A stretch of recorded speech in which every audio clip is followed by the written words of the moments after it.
Bonjour, Anne, Bonjour. vice-présidente du PS, chef de groupe au, euh, au Sénat.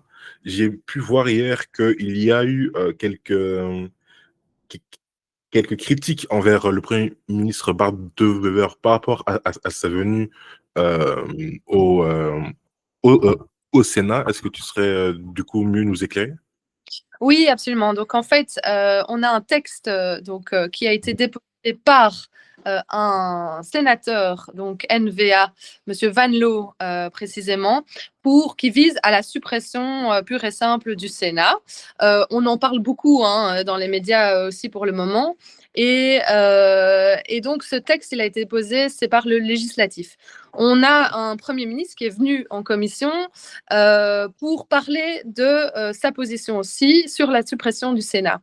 Alors moi, j'ai pas de problème avec le fait que le Premier ministre vienne en commission.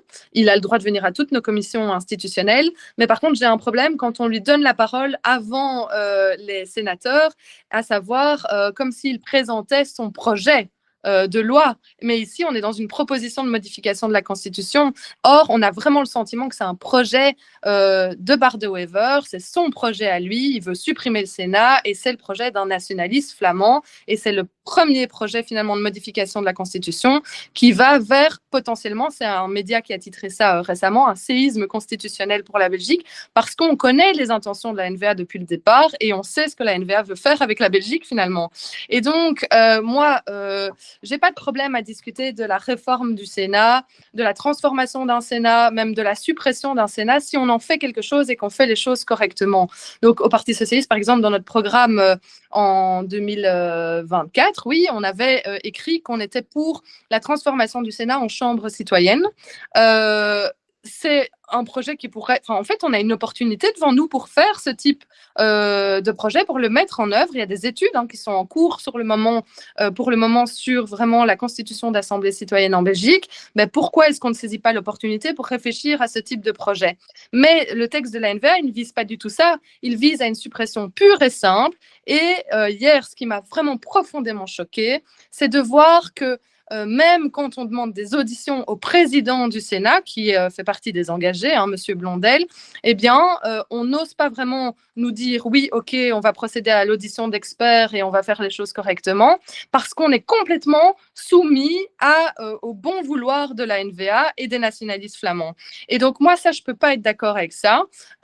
J'ai marqué vraiment mon désaccord hier, mais ce qui était intéressant, c'est de voir aussi qu'il y avait des grandes disparités au sein même de la majorité. Donc, on a un Premier ministre NVA qui tente de nous faire croire que c'est en fait un accord de l'Arizona, que c'était dans leur accord de gouvernement et que tout le monde est d'accord et qu'on va le supprimer. Et il dit d'ailleurs, on lui demande quand est-ce que vous voulez supprimer le Sénat, il dit as soon as possible. Et donc, eux, ils envisagent même un vote avant l'année 2026. Mais c'est complètement irresponsable et surtout irrespectueux par rapport à l'institution qu'a été le Sénat qui est le Sénat, mais qui a été aussi le Sénat. Le Sénat, c'est là qu'on a voté en faveur du mariage pour les couples de même sexe, c'est là qu'on a voté pour la PMA, c'est là qu'on a voté aussi la loi sur l'euthanasie. Le Sénat, c'est toutes ces nouvelles lois progressistes aussi qui ont vu le jour. Et donc, attends, parce que j'ai plus beaucoup de batterie, j'espère que ça ira. Mais donc, en fait, il faut quand même qu'on rende à l'institution ce qu'elle a été et qu'on fasse les choses dans le respect aussi de l'institution. Et il en va vraiment du respect de notre propre démocratie, mais aussi de la Belgique. Et donc, moi, je veux bien qu'on s'exprime sur la suppression du Sénat, mais il faut un petit peu mesurer tout ce que ça implique pour la suite aussi et ce qu'il y a dans la tête des nationalistes flamands. C'est surtout ça, quoi. Donc, c'était un petit peu mon rôle hier, simplement de dire, OK, on peut ouvrir la discussion, mais il faut procéder à des auditions et il faut faire les choses correctement, écouter les experts, écouter ceux qui vont nous dire comment faire, mais aussi ceux qui vont nous dire quoi faire. Et pour ça, on a voilà, plein d'experts possibles qui peuvent venir donner leur avis et simplement être respectueux. Le texte de la NVA, il manque totalement de respect. C'est vraiment une insulte à l'institution, mais une insulte aussi au pouvoir législatif. Le Sénat, depuis 2014, il est devenu chambre des régions. Donc, on a aussi beaucoup de contradictions dans leur discours parce qu'à un moment, ils dressent les États-Unis en exemple, au sein de la NVA, en disant on veut faire une chambre des régions comme aux États-Unis. Mais c'est précisément ce qu'on voulait faire en fait avec la réforme de 2014. tout le monde joue le jeu, sauf la NVA, qui sabote littéralement le travail qui s'est fait au Sénat depuis 2014. Et donc, évidemment, quand on sabote tout, on ne sait rien construire. Et donc, c'est un petit peu le problème qu'on a rencontré hier, mais aussi avec, je constate, des personnes au sein de la majorité qui servent la soupe à la NVA, désolée de le dire comme ça, mais je pense qu'on se fait complètement avoir en réalité. Donc, moi, je ne suis pas en train d'ici de dire absolument il faut maintenir le Sénat tel qu'il est, il ne faut rien changer. On est OK sur le fait qu'on peut participer éventuellement à un processus pour penser à sa suppression ou à sa transformation, mais pas n'importe comment. C'est vraiment assez révélateur en fait des intentions des nationalistes flamands, je trouve. Donc voilà, un drôle de sentiment après la tenue de cette réunion hier, et avec aussi des oppositions assez intéressantes au sein de la majorité, hein. Les libéraux qui demandent aussi de tenir des auditions. Le CDNV qui n'est pas d'accord forcément avec la position de la NVA. Et donc, je pense qu'on doit quand même être à l'écoute de ces disparités et voir qu'il y a une grande différence entre le discours du Premier ministre et celui de ses partenaires de majorité, et que c'est un déni de démocratie, en fait, qui est en train d'avoir lieu au Sénat chez nous. On a pu voir justement que Paul Magnette, le président du PS, a dit qu'il voterait du coup pour une suppression du Sénat seulement si la majorité Arizona voterait du coup pour inscrire le droit à l'avortement dans la Constitution. Oui, en effet, donc il s'est exprimé dans la presse à ce sujet. Et donc, hier, j'ai aussi eu contact avec une ou l'autre journaliste et qui me pose exactement la même question. Et donc, ce que je réponds, c'est simple, en fait. Nous, on attendait quasiment de nous hier qu'on dépose des amendements sur le texte de la NVA, mais ça ne fonctionne pas comme ça, hein. Donc, je n'allais pas commencer à déposer des amendements ici maintenant en disant oui, OK, on est d'accord et on va exiger ça, ça, ça, et c'est bon, on peut voter. Non, il faut faire les choses correctement. Et donc, moi, la première condition que je demande pour que le PS suive éventuellement sur l'idée qu'on puisse supprimer le Sénat, la première chose qu'on exige, et c'est vraiment une condition sine qua non pour nous, c'est la tenue d'audition. Enfin, je veux dire, c'est la moindre des choses, en fait, hein. Donc, si on exige que la population exige que les politiques fassent leur boulot correctement, mais il faut le faire correctement. Ici, c'est n'importe quoi, hein. Et donc, oui, mon président de parti a proposé en effet une modification de la Constitution comme celle d'inscrire l'avortement au sein de la Constitution, mais ce n'est pas une nouveauté, on le demande depuis toujours, hein. Et donc, si on ouvre la Constitution, effectivement, on va avoir des exigences, celle-là et puis peut-être d'autres, et voilà. Mais en tout cas, ouvrir la Constitution et le faire juste à la simple demande des nationalistes, ça peut être très dangereux. Et il faut garder ça à l'esprit aussi. Il faut garder vraiment le fait que on est ici pour défendre tous les citoyens belges. On est ici aussi pour défendre les minorités linguistiques. Et donc, à un moment, il faut être très prudent aussi dans ce type de manœuvre. Et c'est pour ça qu'ils ont besoin d'une majorité des 2/3 pour voter, et qu'ils ont en réalité besoin aussi du groupe socialiste avec eux. Et malgré ça, ils osent dire non à la tenue d'audition. Ce n'est pas la NVA qui a dit non, parce que c'est le président, donc les engagés, qui disent il ne dit pas non, mais il dit oui, on en parlera plus tard, etc. Donc il balaye un peu ça, parce qu'il y a un malaise profond en réalité. Ils ont l'impression de trahir leur Premier ministre s'ils vont contre son bon vouloir. Mais ce n'est pas comme ça qu'on gouverne. Ça, ce n'est pas la démocratie, en fait, hein. La démocratie, c'est de tomber d'accord et en tout cas avoir une majorité. Et ici, en l'occurrence, il leur faut une majorité des 2/3.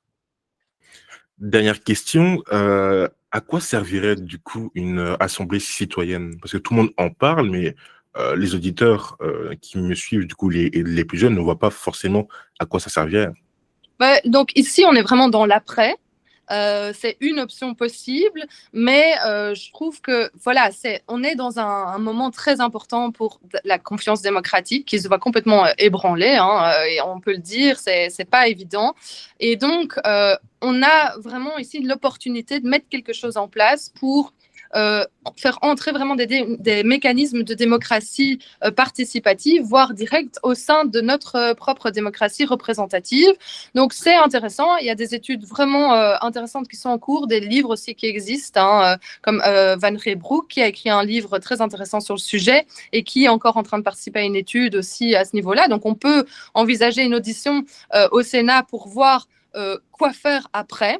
Mais je pense que c'est un besoin, en fait, aujourd'hui, qui s'exprime au sein de la population. Les gens ont besoin d'être écoutés, mais surtout besoin de participer. Et participer, c'est comprendre aussi le fonctionnement et donc prendre part et adhérer. Et donc, c'est aussi pour rétablir la confiance entre le citoyen et les politiques que je pense que c'est une option qui tient la route. Merci d'avoir pris le temps de répondre aux questions de Urbiz.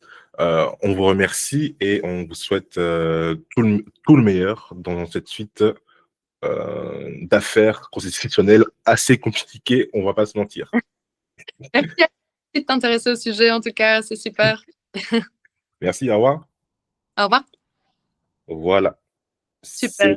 Ça va, t'as eu tout ce qu'il fallait, du coup? Ouais, j'en ferai du coup un post in vidéo. Ouais. Mmh. Je pouvais te tutoyer à la fin, c'était pas gênant? Oui, non, il n'y a aucun souci. J'aime pas trop, vous voyez, j'ai plus l'habitude depuis que je suis ici. Mais, ok. mais pour le coup, c'est cool. Je vais commencer à retranscrire tout ça, en faire un post. Normalement, je pense que vers 20h, heure belge, ça sera bon. Du coup, je mettrai ça aussi sur YouTube, la version entière. Comme ça, tout y est, quoi. Super, merci pour le travail. Et en fait, c'est super. Je trouve que tu. Enfin voilà, moi je me suis dit, on va voir si ça l'intéresse ou pas. Mais parce qu'hier, il n'y avait pas beaucoup de presse francophone, tu vois. Il y avait toutes les télés flamandes, la VRT, enfin toutes les télés flamandes, je peux pas te faire la liste. Et aussi toute la presse flamande. Et puis alors, je sais qu'il y a 1 ou 2 journalistes presse écrites qui suivaient en ligne, mais ils n'étaient pas présents. Et les francophones s'intéressent très peu au sujet. C'est un sujet qui n'est pas forcément porteur parce que dans l'esprit des gens, le Sénat, tu vois, on n'a pas parlé de budget, mais les gens, le Sénat, c'est pas, voilà, ça peut être supprimé, ça sert à rien. Mais c'est quand même un sujet important et révélateur des intentions que sont celles des nationalistes flamands, quoi. Et ça, je crois que c'est quand même important de le souligner. Et c'est pas une position facile pour moi parce que je peux pas paraître comme celle qui défend à tout prix une institution qui, voilà, clairement, c'est vrai, hein, on fonctionne plus comme avant la réforme de 14, mais en même temps, je peux pas laisser faire les nationalistes comme ça non plus, quoi. Et donc, on n'a pas parlé de budget, c'est un peu peut-être embêtant, mais en fait, l'essentiel des coupes budgétaires a déjà eu lieu en 2014. Et donc, en supprimant le Sénat, ils font pas des économies de ouf, quoi. Et donc, ouais, t'as vu ça, que c'était pas si grand comme chiffre. c'est ça. Ouais. Donc, parce qu'en fait, enfin, ouais, il y a déjà plein de mécanismes qui ont été mis en place et tout. Donc, oui, il y a encore des économies à faire, c'est clair, et il faut sans doute aller voir partout et tout ça. Mais le Premier ministre, il a un budget à boucler et sa priorité, c'est de supprimer le Sénat. Mais c'est pas comme ça qu'il va boucler son budget, en fait. Sincèrement. Et ça, pour ça, on a des tableaux, des chiffres et tout ça. Après, moi, je dis pas, je suis pas contre l'idée qu'il faut réformer, la norme évolue, on doit évoluer avec, etc., etc. Mais pas en servant la soupe aux nationalistes, quoi. Ouais, non, c'est sûr, c'est sûr. Mais j'ai été étonné le fait qu'il n'y ait pas beaucoup de journalistes francophones qui soient allés. Ouais, vraiment très, très peu. Après, il y a eu un Belga et voilà. Mais voilà, très peu, quoi. Ça intéresse pas, quoi. Et en fait, ça montre vraiment que le débat, c'est celui du gouvernement et surtout du Premier ministre, quoi. Ouais, faudrait voir. L'exécutif qui croire au législatif qu'on va pouvoir se prononcer, en fait. Ah non, ça serait intéressant qu'un jour j'y aille, mais bon, je sais pas si je pourrais filmer vu que j'ai pas encore de carte de presse. Bah, nous, on peut filmer, hein. Ouais, ça. Donc, je sais pas s'il faut. Enfin, oui, on peut donner des images. Enfin, voilà. Mais bon, voilà. Ok. Ben, en tout cas, merci 1000 fois pour le travail. Et je sais que Martin Casier a pu te donner les textes que tu cherchais. Ouais. J'ai pu tout avoir. Okay. J'ai beaucoup de boulot aujourd'hui, mais Ouais. ça va le faire. On va essayer d'avancer pour que ce soit vraiment. Allez, poussier être plus reconnu, quoi. On espère. Ouais. En tout cas, encore merci, hein, d'avoir pris le temps. Merci aussi. Mhm. Merci. On se Ouais. dit quoi? Au revoir.